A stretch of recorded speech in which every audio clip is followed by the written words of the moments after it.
Предвидени се рекордни 20 милиони евра за привремените вработувања. Или за 4 години Груевски за своите партиски војници има потрошено над 100 милиони евра народни пари. И потоа на лажиче ќе ви ги дава преку пензиите и социјалната помош нормално, обедувајќи се пред изборите да ви каже колку многу се грижи. СДСМ нема да дозволи чоколади за корупција и изборна измама. Вака зборуваа првенците на СДСМ кога беа во опозиција. Денес СДСМ е на власт. Владата го презентираше предлог буџетот за следната година. Централно место во него ќе биде грижата за човечкиот капитал. 10% покачување на платите од 1 јануари е компромисниот договор меѓу владата и синдикатот за образование. Пензионерите ќе добијат покачување од околу 700 динари од 1 јануари. Специјалистите од 1 февруари ќе добијат плати поголеми за 25%. 50 на огласи за 80 на атрактивни работни места. Сега ВМРО-ДПМН е во опозиција. Власта во 2020 година планира да потроши 3,9 милиарди евра на популистички и неразвојни програми.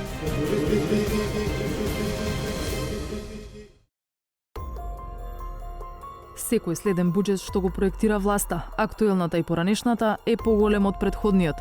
Тоа лесно се воочува со само брз преглед на буџетите за последните неколку години. Од 2,8 милиарди евра во 2014 година до 3,9 милиарди колку што владата планира да потроши за следната година. Критиките за мегаломански буџети се идентични од секоја опозиција, но дали со промена на власта добиваме и промена во однесувањето, како што се ветуваше? Се навикнавме досега во секоја предизборна година да има зголемување на плати и пензии. Претходно тоа го викавме предизборен подкуп. Сега го викаме инвестирање во човечки капитал. Во што е разликата? Овие политики се најавени со години на нас.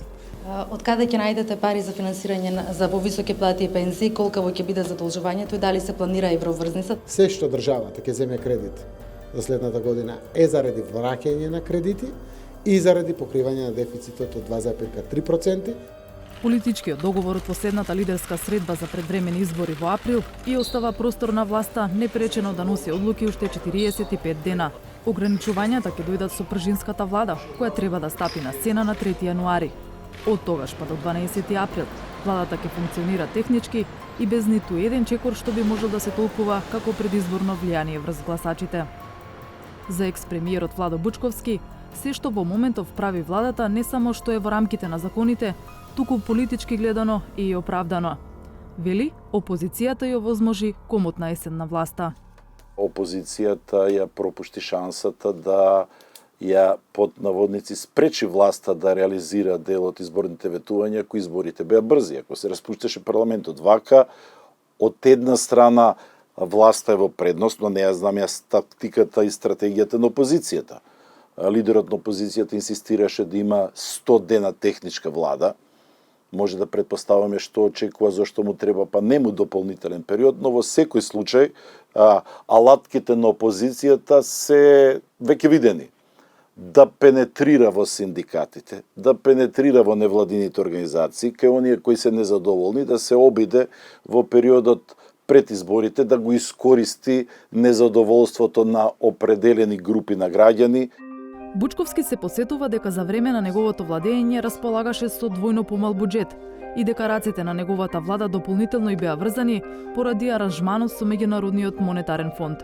ММФ инсистираше на строга фискална дисциплина без дополнителни трошења и вработувања во јавниот сектор. Исходот е познат. Бучковски падна од власт. Од денешна перспектива гледано, по фалбите остана, власта изгубивме. И тоа заради дел од рестриктивните политики, мислам дека имаше одраз на изборниот резултат. Тоа искуство го има, го знае и Заев, кој беше тогаш градоначелник на Струмица, но го знаат и оние кои беа активни во СДСМ и беа дел од нив и министри. Предсе Шекеринска, Спасовски имаат искуство и мислам дека ова што се прави во предизборието има за цел и да има многу подобар резултат на изборите во април владеачката коалиција пред СДСМ.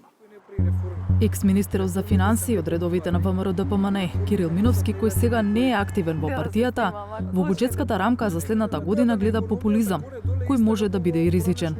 Секое зголемување на платите кое што не базира на зголемување на продуктивноста носи определени ризици, пред се ризик од потенцијален инфлаторен притисок. Кога говориме за задолжувањето, трендот на задолжувањето, нешто што беше претходно критикувано, продолжува и тоа се отсликува и во овој буџет, иако велиме и инвестираме во човечки капитал, пред се тие инвестиции се инвестиции во плати, а не само зголемувањето на платите значи инвестирање во човеков капитал. Во човеков капитал инвестирање значи инвестирање во подигнувањето на квалификациите, вештините на работната сила, така да од тој аспект сметам дека кога влегуваме во една изборна година, основната цел на овој буџет е генерално да се задоволат предизборните апетити на оние кои што го конструираат буџетот. Миновски смета и дека власта не влева надеж дека идната година ќе видиме конкретни капитални инвестиции. Кратењата и со ребалансот за оваа година беа главно кај оваа ставка, така да најавите дека следната година ќе имаме високо ниво на капитални инвестиции не зависат само од алокацијата на средствата, туку зависат генерално и од подготвеноста на институциите за така наречен проект менеджмент.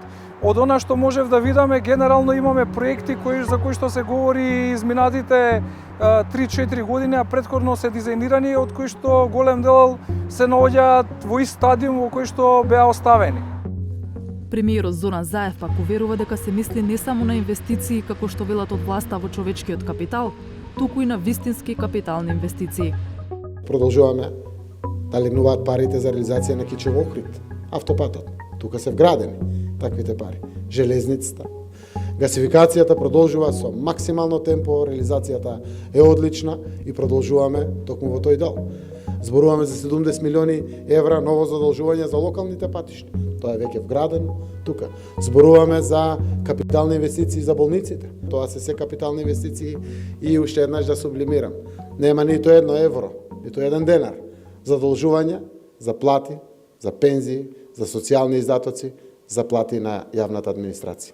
Одговорот на опозицијата на владината кампања на зголемување плати дојде лично од лидерот на ВМРО-ДПМН. Христијан Мицкоски сними провотивно видео, во кое вели дека Заев лажно сервира покачување на платите. Истината е дека ова зголемување кое ви се ветува е задоцнато и премало. Зголемувањето на платите конкретно на просветарите, Мицковски го коментираше и на терен, меѓу жителите на Кавадарци. Ајде секој вработен да добие примање онолку колку што му следува, а му следува просечна плата без додатоци од 36.600 денари. Зошто толку? Затоа што кога ќе ги помножите 14.500 денари минимална плата со коефициентот на сложеност на работно место, што го има секој вработен во образованието, а тоа е 2,533, тогаш добивате сума од 36.600 денари. Ајде да не ги лажеме, да не ги манипулираме луѓето. Ајде да го испорачаме тоа кое што им следува согласно закон и согласно колективниот договор. Проверивме дали е можно власта да ги изигрува наставниците. Математиката што заеднички ја направивме со СОНК е различна од онаа на Мицкоски. Просветарите од 1 јануари добиваат 10% покачување, што на пример за вработените во средните училишта ќе значи најниска плата за најниското ниво на сложеност од 15.227 денари. Кога овој износ ќе се помножи со коефициентот за сложеност за професорите за кој зборува Мицковски и кој изнесува 2,533, се стигнува до сума од 38.569 денари бруто плата за професорите во средно, без минат труд и други додатоци. По одбитоците за придонеси, професорите на сметка ќе добијат нето плата од 25.966 денари. Додека едните предизборно го полнат, другите предизборно креативно ја мерат длабочината на џебот на гласачите.